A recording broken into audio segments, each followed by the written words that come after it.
twari mu isi ariko tutarabisi. Imana ikomeze kugufasha wowe uzumva aya magambo tugiye kwigira, kuko umukene atazibagirana iteka, kandi ibyiringiro by'abanyamubabaro bitazabura iteka. Izina ry'Imana yacu ricyubahiro. Ni muri Zaburi ya 9 umurongo wa 18, kandi ushobora no kubisoma muri Zaburi ya 34, muri Zaburi ya 34 23, amagambo asa nayo. Kandi wikoreze Uwiteka umutwaro wawe, nawe azakuramira, nk'uko Zaburi ya 55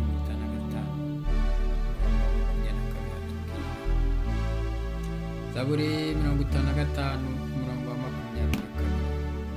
Mwene data, nshuti we mukunzi uneze amatwi, ndakubwira ngo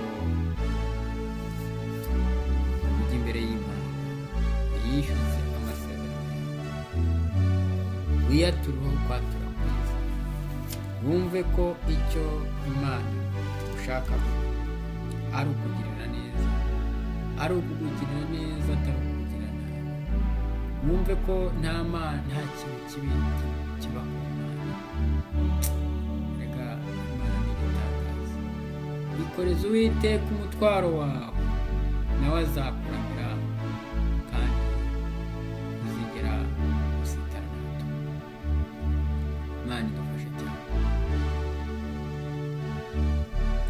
Umusore umwe yaravuze ati, ndashimira Uwiteka umutima wanjye wose, ndashima Uwiteka n'umutima wanjye wose, ndatekerereza abantu imirimo yawe yose itangaza.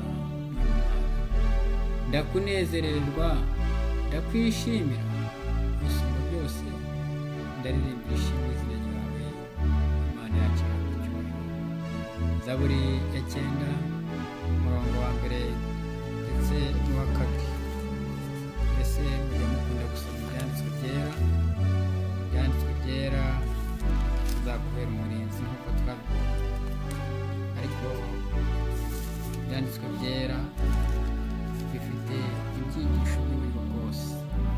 Igihe waba uri mu mababaro, igihe waba uhuye n'akaga, igihe waba uri mu makuba, igihe waba uri mu kigeragezo giteye ubwoba, igihe waba urwaye, igihe waba ushonje, igihe waba uri ahantu hadakwiriye, igihe waba ucitse intege, igihe waba wihebye, igihe waba waguye mu cyaha, igihe waba wishimye, igihe waba wataye ibyiringiro, igihe waba ushaka kumenya Umwami n'Umucunguzi wawe, ijambo ry'Imana byose birabitubwira, kuko ibihishwe ari iby'Uwiteka, ariko ibyahishuwe bikaba ari ibyacu n'urubyaro rwacu ruzageza iteka ryose nk'uko byanditswe mu itegeko.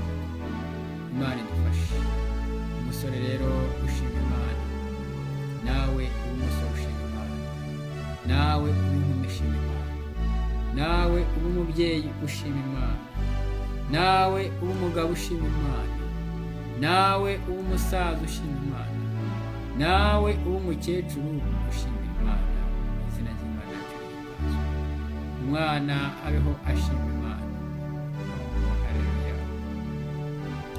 Mujye mugira ibihe byiza byo gusenga, kuko ari byo bidutarura mu magarara, kugira ngo tubashe kwigira aho Data ari, tumuganira ibintu dukeneye byose. Mu bihe by'umubabaro tubona ibiduhumuriza, kandi bigatuma dutsinda umwanzi. Ibihe byiza byo gusenga ndabikwifurije nawe inshuti yanjye. Ndashimisha Uwiteka umutima wanjye wose, ndatekerereza abantu imirimo yawe yose itangaza, ndakunezerererwa, ndakwishimira, gusumba byose ndirimbira ishimwe ryawe, izina ryawe, izina ry'Imana yacu rihimbazwe. Imana niyo buhungiro bwacu n'imbaraga zacu. Haleluya. Ni umufasha utabura kuboneka mu byago no mu makuba. Zaburi ya 6. Nicyo gituma Uwiteka nzagushima mu mahanga, ndirimba ishimwe ry'izina ryawe, nk'uko umunyezaburi igice cya 18 umurongo wa 49 hatubwira kuko Uwiteka ari umukiranutsi kandi akunda ibyo gukiranuka